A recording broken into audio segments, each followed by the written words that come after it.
Om Shri Sai Ram. I'm Rajith Unnikrishnan. I live in Chicago and I currently serve as the Regional YA Coordinator for Region 5. I'd like to first thank you all for giving me this opportunity to share my story. I hope this makes a positive difference in your lives. I had the blessed opportunity to attend SSE in 2 different countries, Bahrain and in India. I was born in Bahrain, so that's where I spent my initial SSE days.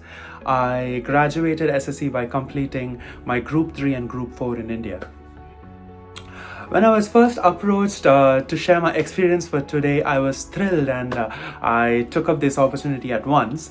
But once I started preparing for this message, I felt lost. What are the few key lessons I learned in SSE or Bal Vikas when I was enrolled in the program? Thinking back, there were so many lessons I learned over the years. Some lessons I followed religiously and some not so much. But what was that one lesson that truly made a positive difference in my life? I remember this day vividly. I think it was in SSE Group 1 or Group 2. I was a very restless kid and always had this playful, naughty energy. I was mischievous and was waiting for the right opportunity to create chaos. My SSE teacher at the time, Usha Auntie in Bahrain, fondly recalls and tells me, Rajith, you are the kid that made the careers of us Bal Vikas gurus. So it was this one hot Friday morning in this SSE class, and I was busy driving my invisible car in the last row of the class, and I was making these engine noises and these honking noises while my gurus were sincerely trying to teach us through the lessons for the day. Suddenly Usha Auntie asks me, Rajith, you seem like you're driving a fast car. Aren't you scared of accidents? Aren't you scared that you'll run into people? And then 6-year-old me looked at her and said, no, Auntie, I'm a rock star driver. I'll rip through the roads and before anyone could catch me. So Usha Auntie persisted. She was like, Rajith, I know you're a rock star driver, but wouldn't you like to have someone be always present with you who could protect you and guide you irrespective of the place you are? I stopped driving my invisible car and I looked at her. The whole SSE class was staring at me at this point. I thought, it wouldn't be bad, would it? Someone to watch over me irrespective of the speed I was driving or the roads I was driving at or the car I was driving. What if I run out of gas, yeah? At least I'll have someone to, fill it for me and bring it for me and fill it for me in my car, so I could continue to just be a rockstar driver. So I looked up at Usha Auntie and I said, yes, I want someone to always be with me. Where can I find him? So she looked at me and she said, he's already there with you. He is Swami. Swami will always be with you. He is your mother, father and guru. I'm very attached to my mother, so naturally I looked at Usha Auntie and I asked, can he be my mother? Usha Auntie laughed and said, yes, he can be your mother. He can be your own Sai Maa. These words struck with me, and fast forward 20 years later, the year is 2020. I had just graduated with my master's degree in mechanical engineering was on my job hunt journey. I had come to the US 3 years ago in 2017, and at the time I made a deal with Swami. In the absence of my physical mother, you are responsible for taking care of me as a mother in this foreign land. Forgetting that, I had already accepted Swami as my Sai Maa all those years back in SSE. Back to my story in 2020. What was one major event that happened in 2020? COVID. Yes, COVID. Exactly a month after I had graduated, the whole world shut down. All employers paused hiring. I was terrified of how I'd pay my rent if I didn't have a job or money. I started panicking and was looking for options that could ease my situation. But when you're going through a bad day, what does your mother do? She does everything she can to uplift your spirits.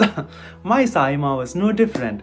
When all the world shut down, my office, the office that I was working at while I was at university, reached out to me and to check if I could come on board for a temporary position.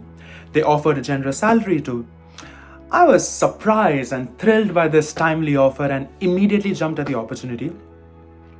In hindsight, when I look back, I realized that I was the only 2020 graduate that had a steady income while job hunting.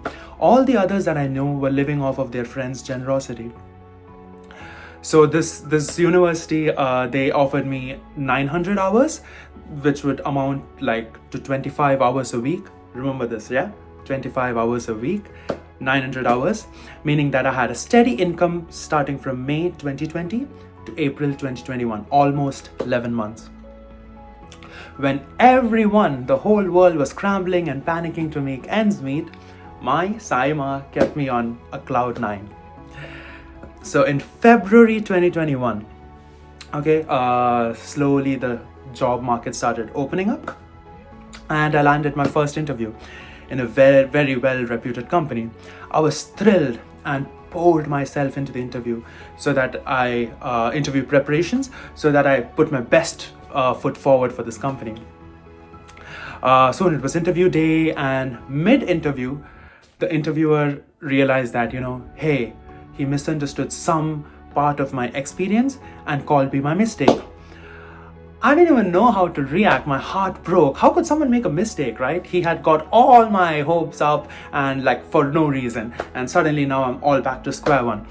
So I didn't lose my mojo. I was keeping at it. I was still applying. And 1 week later, after this instance, a medical device company approached me. I was again, all excited. I started, updating the material that I prepared for my first interview, so that it would be relevant to a medical device company. And again, it was interview day. The interviewer called, and the interview was done. And I think I nailed the interview. I had such a good feeling, and I thought I had honestly landed the job.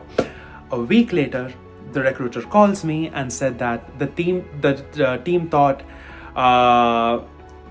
that I was overqualified for this job, and that's why they rejected me. They thought that I would get bored at this position. I could not believe what I heard. I could not believe what this recruiter just told me. Here I am, applying for jobs day in and day out, worried about my financial condition, worried about my status in this country, worried about how will I keep continuing to live in the US when I have so much education loans left. And this company didn't even offer me the job and made a decision on my behalf without even asking me. I was heartbroken beyond any measures and lost trust in all the processes, all job search, everything, right? And around this time, the Sai Center, Chicago Metro Sai Center, approached me to write a skit for Ram Navami and volunteer at this newly created Sathya Sai Education service here in Chicago. So just to take my mind out of these deep troubles, I agreed for both and poured myself into it. Quick pause. Swami also says, take one step towards me and I'll take 100 steps towards you. A week later, after I started, writing the Ram Navami script and after volunteering at this education service, a global medical device company approached me. This time I accepted the interview request, but was, kind of annoyed internally. I jokingly said in my mind, you're anyway going to reject me because I'm overqualified. Why even bother taking the interview, right? Why even go through all the pain and, interview me? But, I just kept this in my mind and I didn't prepare. Okay. So on the interview day, I just got up, showed up at the interview, and then started answering the questions the interviewer was asking.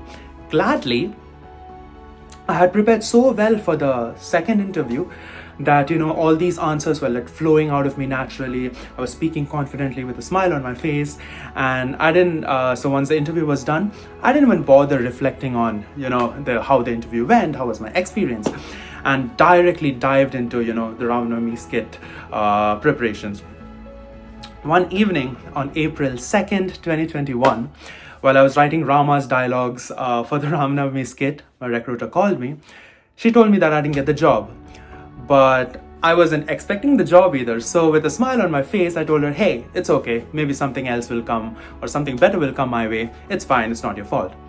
Then she goes on to say that, I had gotten the job and the interviewers loved me so much, loved my energy, loved my confidence, that they wanted me to start immediately. I was on cloud 9. I couldn't understand, what I was feeling. I was feeling so happy. I was literally jumping around when she was on the call. And after 12 months of constant rejection from employers, constant stress about, my financial situation, finally after 12 months, I had a job.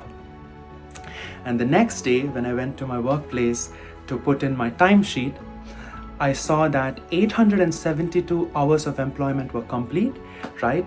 So technically, okay, if you add 25 to that, it comes up to 897.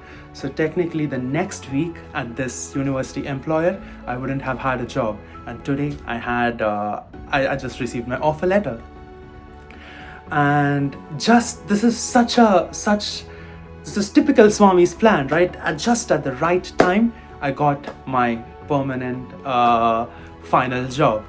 And I currently work for the same company and have been promoted 3 times in the last 4 years I've worked there. Swami has always held my hand at every step I took, and I'm sure will continue to do so. He has been my Sai Maa even before that hot Friday in Bahrain in the SSE class, and will continue to be so until the end of my time. So the one core message that I would like to share with you, to our beloved SSE children, Swami is always with you. At times you might not see it or you might not feel his presence, but trust me, in hindsight, when you look back, you will always see his fingerprints in every step that you take in your life. Jai Sai Ram.